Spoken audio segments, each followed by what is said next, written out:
우리가 부활주의를 보내고 물론 예수 십자가에서 하신 말씀도 있지만 부활하신 주님께서 하신 말씀을 묵상해 보고 있습니다. 첫 번째는 주님께서 우리 가운데서 평강하는 말씀, 또 위로하시는 말씀도 하셨지만 우리 주님께서 부활하신 주님께서 주되게 하신 말씀들이 무엇이겠습니까? 보고 있으면 마가복음에도 가르쳐 지키게 하라. 그리고 마가복음에도 보면 복음을 전파하라. 무엇보다도 중요한 것은 내 증인이 되리라 라고 하신 말씀일 것입니다. 증인의 삶이 되는 것이죠. 예수 믿는다 라고 하는 것은 그저 교회에 나오는 것이 아니라 무엇입니까?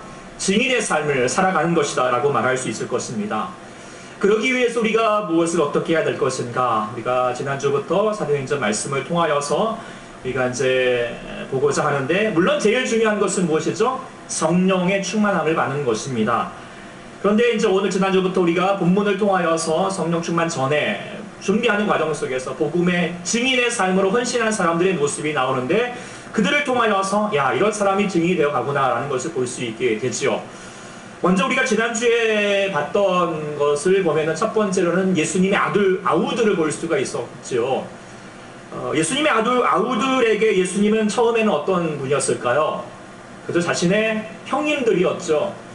그래서 처음에는 그것을 그렇게만 알고 있었는데, 부활하신 주님을 만나고 나면서부터 아, 주님이 나의 구세주이구나 라고 하는 사실을 알고 영접하였고, 그리고 전파하는 삶을 살게 되어서 야고보서의 저자 야고보, 유다서의 저자 유다와 같은 그런 하나님의 증인의 삶을 살게 되었습니다.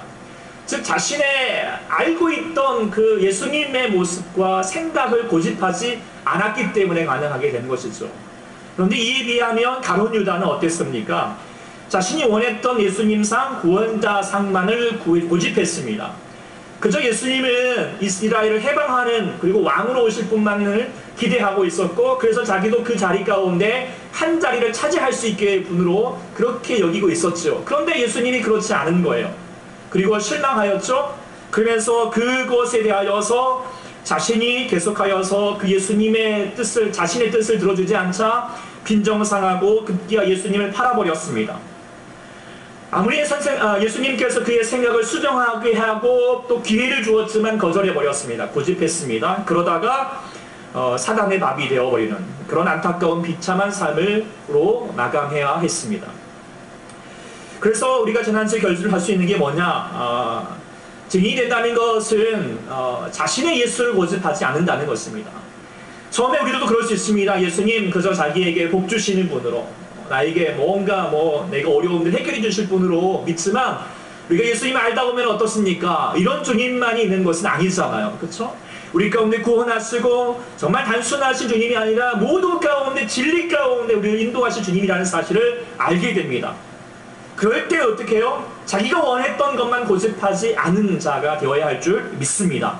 진짜 예수님을 경험해보자는 거죠. 그리고 그 진짜 예수님을 경험하게 되면 그동안에 나는 우물 안에 개구리라는 사실을 알게 되고요. 우리가 이제 주님을 통하여서 저 하늘을 나는 그 독수리처럼 날아올 인생이 되어서 차원이 다른 삶을 살아가게 될 줄 믿습니다.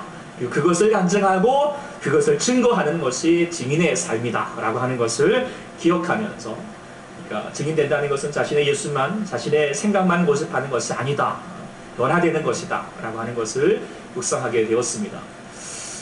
오늘은 이제 우리가 다른 인물 보고자 하는데요. 두 인물 중에 먼저는 베드로에 대해서 좀 우리가 묵상해 보겠습니다.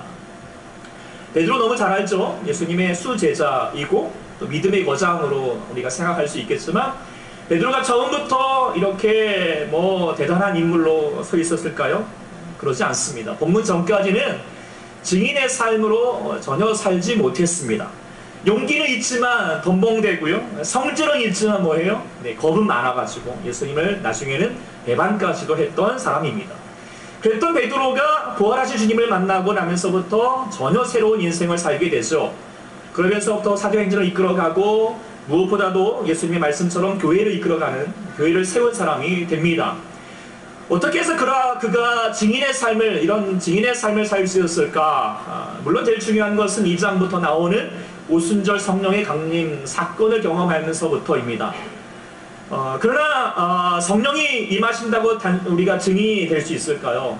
물론 중요한 것입니다. 그래서 다음 주에 묵상하겠지만, 그러나 그것이 전부는 아닙니다. 성령은 기름과 같죠.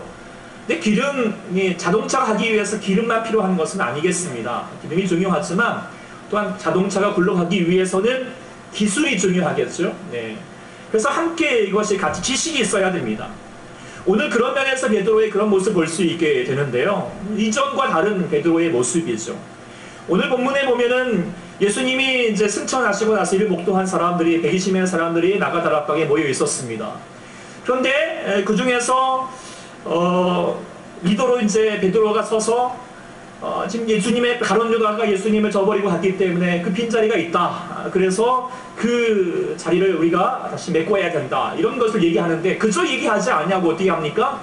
말씀을 읽으하여서 시편 69편과 109편 등을 인용하면서 그러면서 이거 성령의 뜻에 따라서 이가 진행되어야 된다라고 하는 것을 아주 자세하게 베드로는 자세하게 설명하고 있죠. 그리고 베드로의 모습을 생각해 보면은 이게 뭔가 좀 카리스마도 있고 지적인 사람과 같은 그런 모습으로 보입니다. 이전과 좀 더 다른 모습이죠. 이런 모습이 베드로에게 우리가 낯섭니다. 왜 그렇습니까? 그는 어부 출신입니다. 무식한 사람입니다. 또 행동도 무식하고 무식하면 용감하다 이렇게 해가지고 몸이 더 앞섰던 사람입니다. 그런데 본문에 베드로는 몸이 앞서기보단 무엇이 앞섭니까? 말씀이 먼저 앞세우고 있다라고 하는 사실입니다. 여기서만 그런 것이 아닙니다. 이후에 성령 받은 이후에 2장에 보면 베드로가 거리에 나가서 사람들에게 긴 설교를 합니다. 그런데 그때 그냥 가지의 감정과 자기 이야기하는 것이 아니라 무엇을 가지고 얘기할까요? 성령의 말씀들을 가지고 이야기합니다. 어떻게 이 사람이 그렇게 예수님에 대해서 그리고 복음에 대해서 그렇게 말씀을 인용하여 살 수 있었을까? 이 무식한 베드로가 어떻게 유식한 베드로가 변모하였을까? 성령 받았기 때문일까? 꼭 그런 거는 아니겠습니다.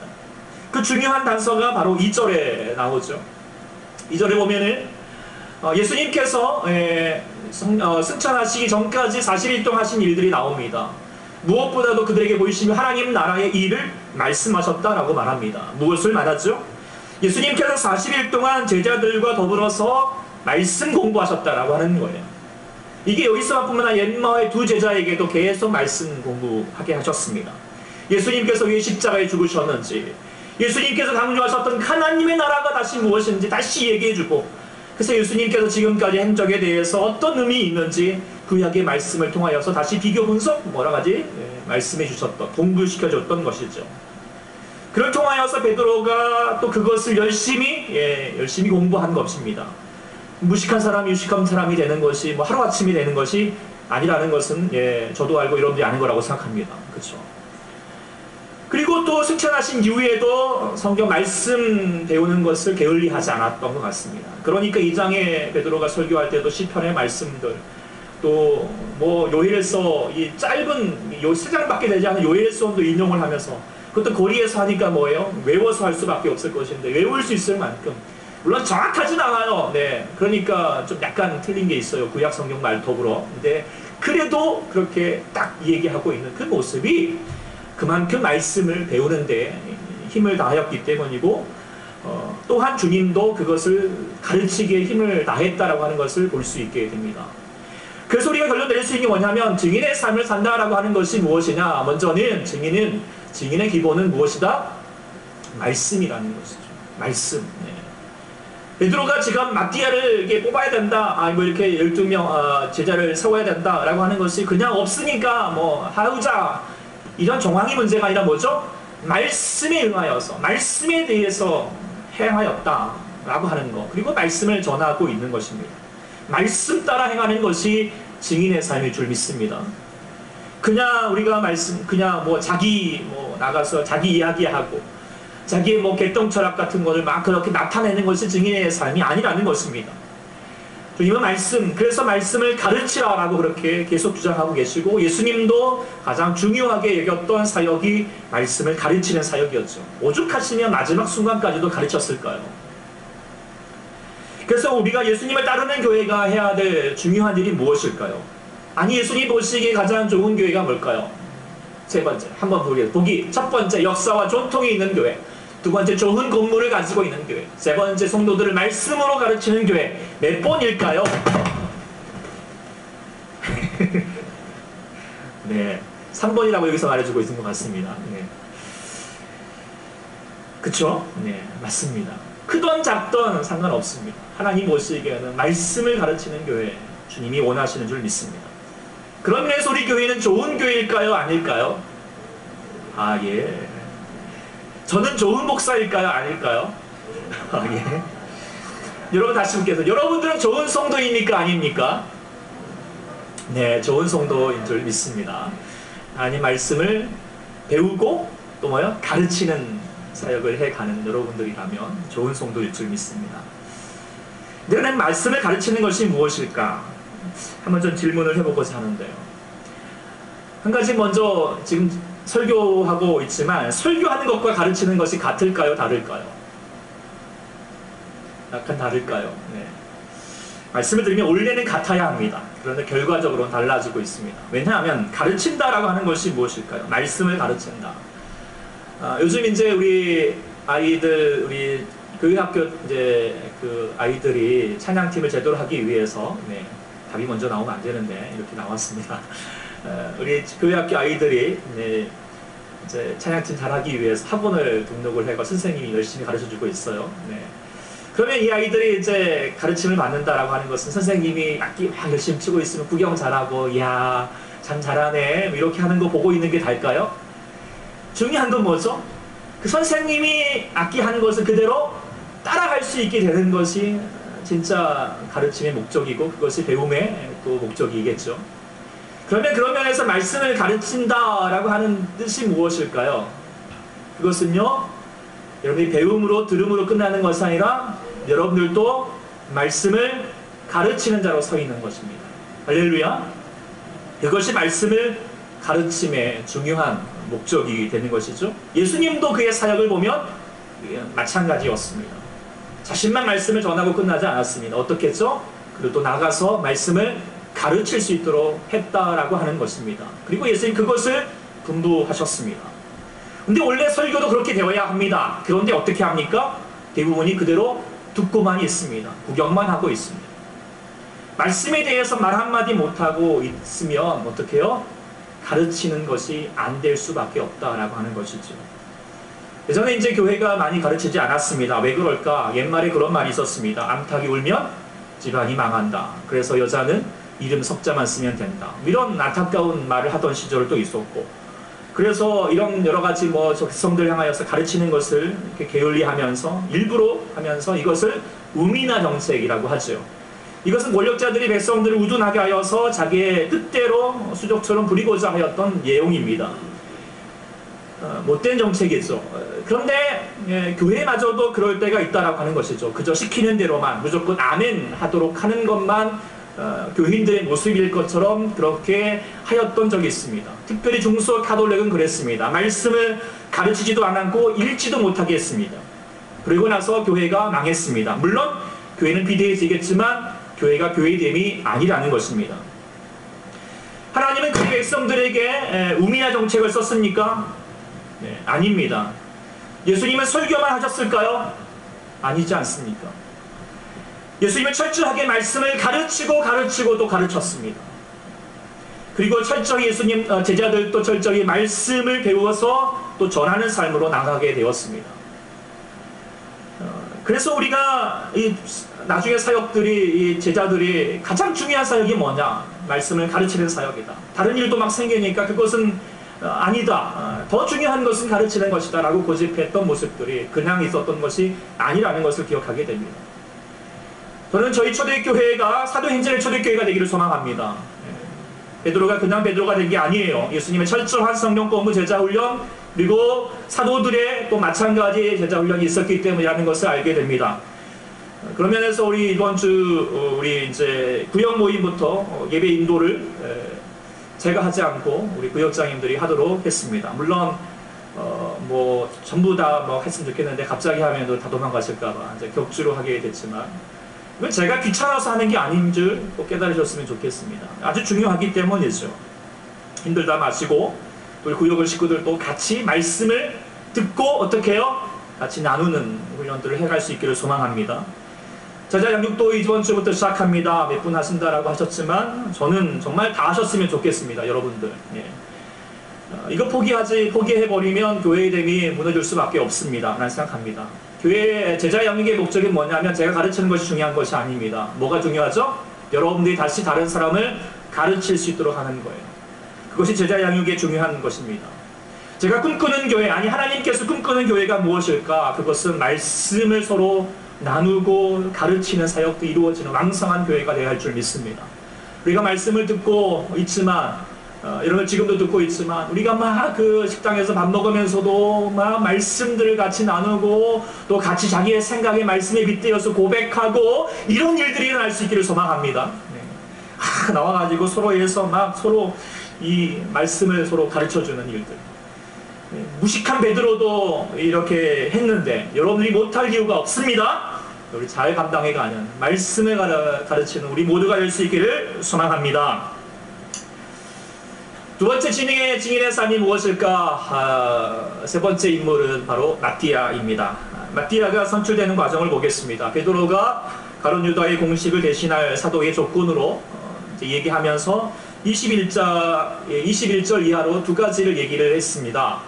먼저는 항상 우리와 함께 다니던 사람이어야 된다. 그것이 공생의 세례 요한 때부터 예수님이 승천하실 때까지 항상 함께 다녔던 사람. 두 번째로는 예수님의 부활하심을 증언할 사람이어야 된다라고 얘기를 했습니다. 그런 사람들 중에 두 사람이 있었습니다. 유스도라고 불리는 바사바 요셉이었고 한 사람은 마띠아이죠. 최종 제도적 뽑기 보아서 마띠아가 선출되었습니다.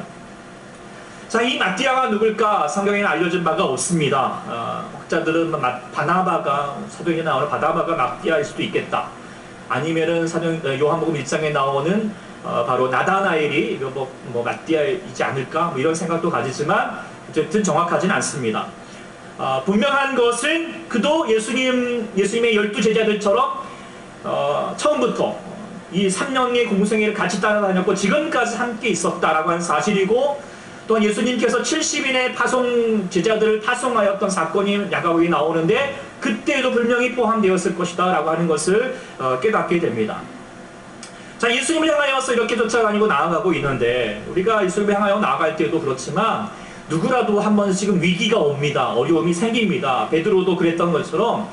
그런데 이 사람에게는 가장 위기가 언제 찾아왔을까?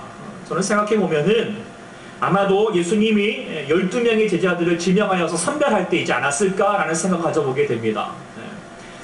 저희 교회도 이제 올해 장로님 그리고 또 집사 권사님을 피택하고자 또 선출하고자 하는 마음을 가지고 있는데요. 어떤 교회든지 교회 직분자를 선거하면서 큰 시험에 드신 분들이 많습니다. 제가 전에 섬기던 교회에서도 어떤 난수 집사님이 장로님으로 선출되지 못하자 교회를 안 나오시더라고요. 몇 달 동안 안 나오셨던 시험에 드셨던 분도 제가 기억을 합니다. 아마도 이 마띠아도 그런 위기 가운데 있지 않았을까요? 충분히 그랬을 것 같아요. 자신도 똑같이 예수님을 그렇게 따라다니고 있고 게다가 지금 12신명을 물어주는데 보니까 저 무식한 베드로도 이렇게 수제자가 되었고 저 가룟 유다도 저거 제자가 되고 또 심지어는 다른 사람이랑 속여서 등쳐먹고 살고 있는 저 세리 마태도 제자가 되고 있는데 왜 나를 부르지 않는 거야? 섭섭한 마음, 섭섭마귀가 들어오지 않을까요? 이 섭섭마귀가 들어오면 우리의 신앙이 이제 무너지게 되는데요. 그럴 수 있을 것 같습니다. 그런데요, 그는요 끝까지 포기하지 않고 예수님을 쫓아갔습니다. 그리고 마침내 영광스러운 12제자 반열에 오르게 되었고요. 마띠아, 바로 성경이 이렇게 등장하게 됩니다. 정말 말대로 마띠아의 이름의 뜻이 뭐냐면 하나님의 선물이거든요. 선물과 같은 그런 시간으로 그의 삶으로 이루게 되었다라고 하는 것을 보게 되는데요. 이 마띠아를 보면서 예수님의 제자로서 예수님의 증인으로서 가져야 될 아주 중요한 요건을 다시 깨닫게 됩니다. 그것은 무엇일까? 무엇보다도 성실이다라고 하는 생각을 가져보게 됩니다. 끝까지 충성하는 거죠. 하나님께서 사랑하는, 하나님이 사용하시는 사람들의 특징을 보면은 성실입니다. 하나님은 외모를 보거나 능력을 보거나 그런 것들을 구하지 않습니다. 오직 무엇을 구할까요? 믿음이죠. 이 믿음이라고 하는 것은 물론 결단입니다. 하나님 부르실 때 순종하며 나아가는 것이겠죠. 그러나 당장 즉흥적인 것은 믿음이 있다라고 말할 수 없습니다. 진짜 믿음은 뭐죠? 끝까지 순종해야 할 줄 믿습니다. 그것을 성실이죠. 영어로는 faithful, 계속 faithful 하는 겁니다. 한 번의 faith로 끝나지 않습니다. 시험과 좌절이 오더라도 끝까지 순종하여 나가는 것입니다. 견디는 것입니다. 그리고 마침내 하나님께서 이루실 날을 그때를 붙들고 나가는 것인 줄 믿습니다. 우리에게도 이런 성실한 믿음이 있기를 소망합니다. 이번 주에 우리 최국수 권사님이 수술을 하셨어요. 이게 할까 말까 하다가 그래도 너무 귀해서 참 고생 많으셨는데 교회 이제 병원을 방문하면서 같이 신방하면서 권사님의 간증을 들었어요. 네. 간단히 나도 되겠죠? 네. 이번에 이제 수술하시는 과정 속에서 참 하나님 많이 도와주셨다라고 그렇게 간증하셨어요. 네. 일이 이제 지장이 되지 않도록 막 해야 되는데 그러게 막 사람들이 막 협조를 잘해가지고 한 달 걸릴 일들을 거의 지금 15일 만에, 보름 만에 거의 마치게 되었다라고 하고, 감찰도 이번에 있었는데 원래 되게 까다로운데 뭐 좋은 사람을 보내줘가지고 뭐 금방 쉽게 1시간 만에 끝냈다라고 하고, 또 병원의 수술 여러 가지 입원부터 수술까지도 기가 막히게 하여튼 잘 하나님이 감당해 주셨다라고 했습니다. 권사님 이렇게 뭐 가정 가운데도 있었지만 여러분들도 아시지만 권사님 뭐 물론 어려운 삶의 어려움도 있지만 자녀들도 정말 우리 하나님 은혜로 정말 이렇게 성장해 가고 있는 걸 우리가 잘 알잖아요.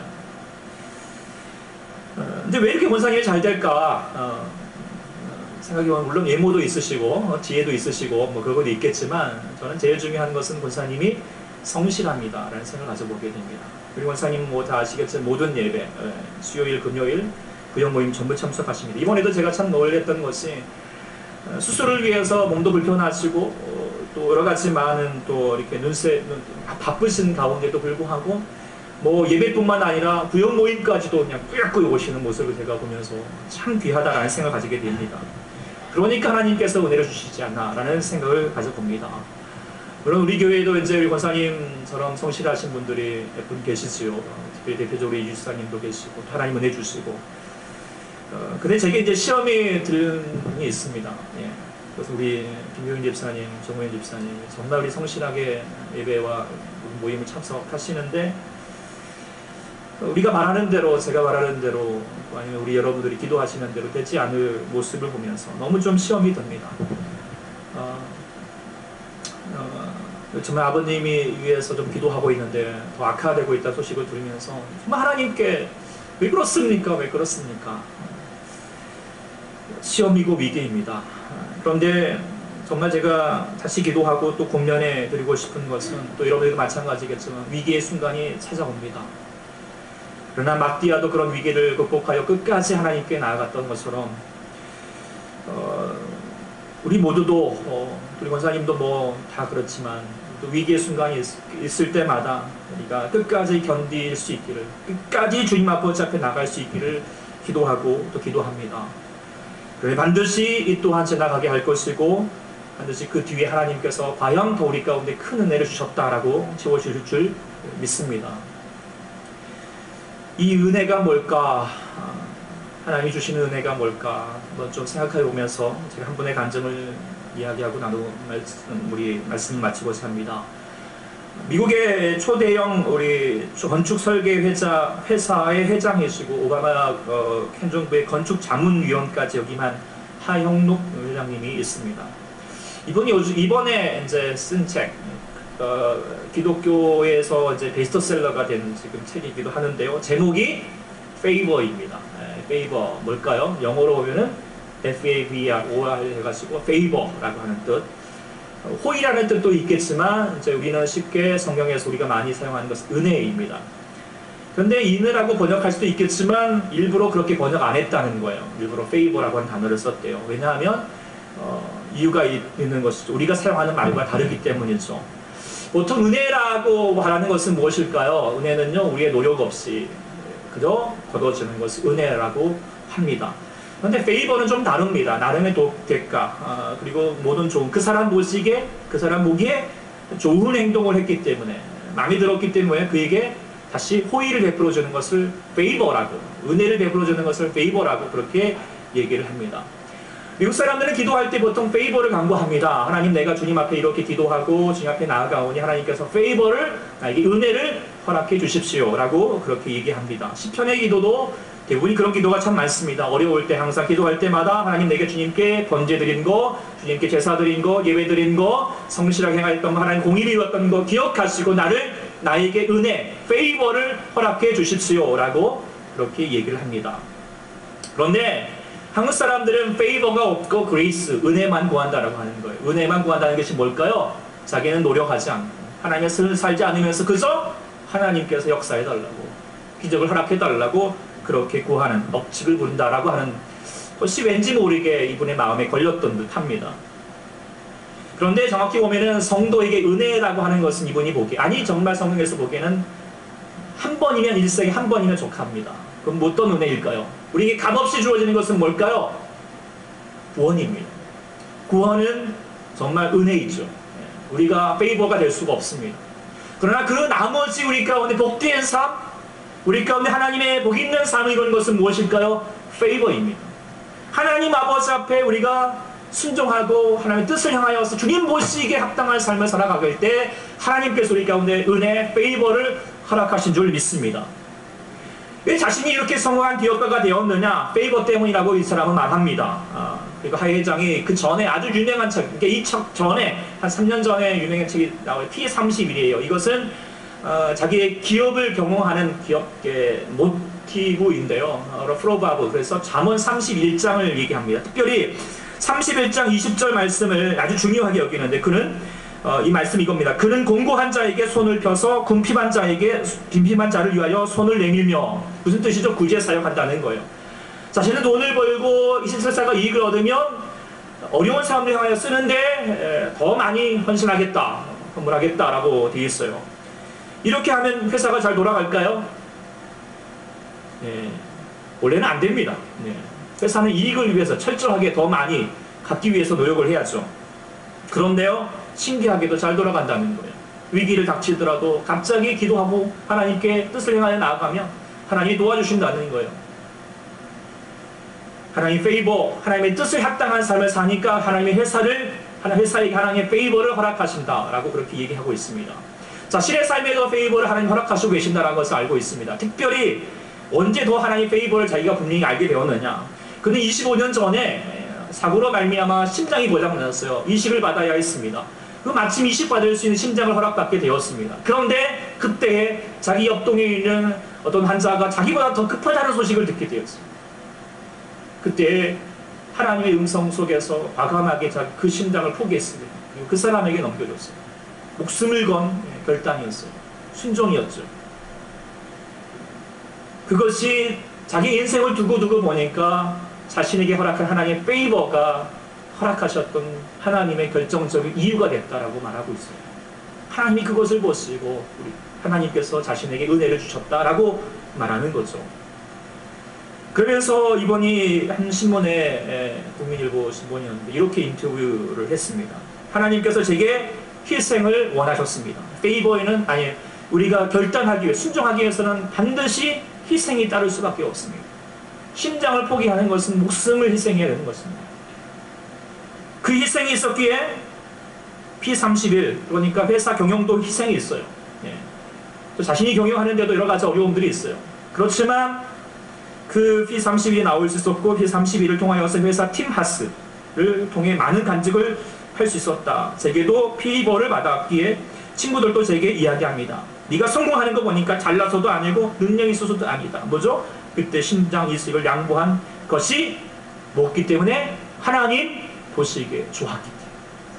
하나님 보시기에 너무 귀하니까 어떻게 해요? 너에게 호의를 베풀어 주는 거죠. 페이버를, 은혜를 허락해 주셨다라고, 넘치는 은혜를 허락해 주셨다라고 고백하고 있습니다. 우리 사랑하는 우리 성도 여러분도 여러분에게도 하나님의 페이버가 있기를 소망합니다. 또 우리가 하나님 아버지 앞에 나아갈 때 그저 우리가 은혜, 그레이스, 그저 그냥 아무거나 나는 노력하지 않고 이것만 허락해달라고 그렇게 막무가내의 모습이 있지 않기를 원합니다. 어떻게 하나님께서 우리 가운데 페이버 허락하실까요? 우리 심장을 포기해야 될까요? 네. 그럴 수 있는 여러분의 마음 갖기를 원하지만 또 그런 처지는 안 오기를 소망합니다. 그러나 우리가 보면 뭘까요? 하나님 보시기에 좋았더라. 하나님 뭘 보고 우리의 모습을 좋아라 하실까요? 야, 너 모습 보니까 참 기특하다. 너무 참 귀하다. 그래서 내가 너희에게 페이버를 허락해주고 싶다라고 하는 마음 드셔야 할 것인데, 하나님 무엇을 원하실까요? 가장 하나님이 원하시는 것은 성경을 통하여 두고두고 보아도 오직 이 말씀뿐인 것 같습니다. 마태복음 17장 12절 말씀 잘 보이십니까? 글자가 좀 변형이 되어서 얕긴 하지만 같이 읽어보셨으면 좋겠습니다. 시작! 너희 생각에는 어떠하냐? 만약 어떤 사람이 양 100마리가 있는데 그 중에 하나를 길 잃으면 그 99마리를 산에 두고 가서 길 잃은 양을 찾지 않겠느냐? 진실로 너희에게 이르노니 만일 찾으면 길을 잃지 아니한 99마리보다 이것을 더 기뻐하리라. 이와 같이 이 작은 자 중에 하나라도 있는 것은 하늘에 계신 너희 아버지의 뜻이 아니라. 하나님의 아버지의 뜻은 잃어버린 영혼이 하나라도 있으면 아니라는 거죠. 그런 하나님 마음이 뭘까요? 잃어버린 영혼들에게 있다는 거예요. 지금 예수 믿고 우리 같이 있는 여러분들에게 있지 않고요. 지금도 하나님 어디에 있어요? 지금도 세상 가운데 구원받지 못하고 있는 영혼들에게 있는 줄 믿습니다. 그러면 하나님이 무엇을 기뻐하실까요? 그 잃어버린 영혼들이 돌아올 때이죠. 하나님이 언제 춤을 추실까요? 여러분을 통하여서 다시 한번 잃어버린 영혼들이 돌아오게 될 때일 줄 믿습니다. 그것이 하나님의 뜻이고 우리를 향하신 하나님의 기대인 줄 믿습니다. 그것이 우리를 통하여서 하나님이 정말 좋게 보시고자 하는 하나님의 마음이죠. 이번에 5월 20 해피데이 하고자 하는 것은 하나님께 여러분들의 페이버를 받을 수 있는 기회를 드리고자 하는 거예요. 할렐루야. 정말 우리가 심장을 포기하는 것은 아닐지라도 내가 하나님을 위해서, 하나님의 뜻을 위해서, 하나님 기뻐하시는 것을 위해서 우리가 정말 전도하다 보면 물질도 포기해야 되고 때로는 어려움도 겪습니다. 그러나 희생하더라도 하나님 기뻐하신다면, 하나님 즐거워하신다면 내가 행하여 가겠습니다 라고 하면 하나님이요 그냥 있지 않습니다. 반드시 페이버, 은혜를 허락하실 줄 믿습니다. 이것이 하용도 우리 회장의 간증이고요, 최 목사님의 간증이기도 하지만 또 우리 마띠아가 끝까지 건너게 하나님의 은혜를 얻었고요, 하나님의 선물이 되었던 것처럼 우리 인생도 하나님의 선물을 반드시 허락하실 줄 믿습니다. 그래서 이번 한 달 동안 정말 우리 하나님 마음을 가지고 감당해가는 저희가 될 수 있도록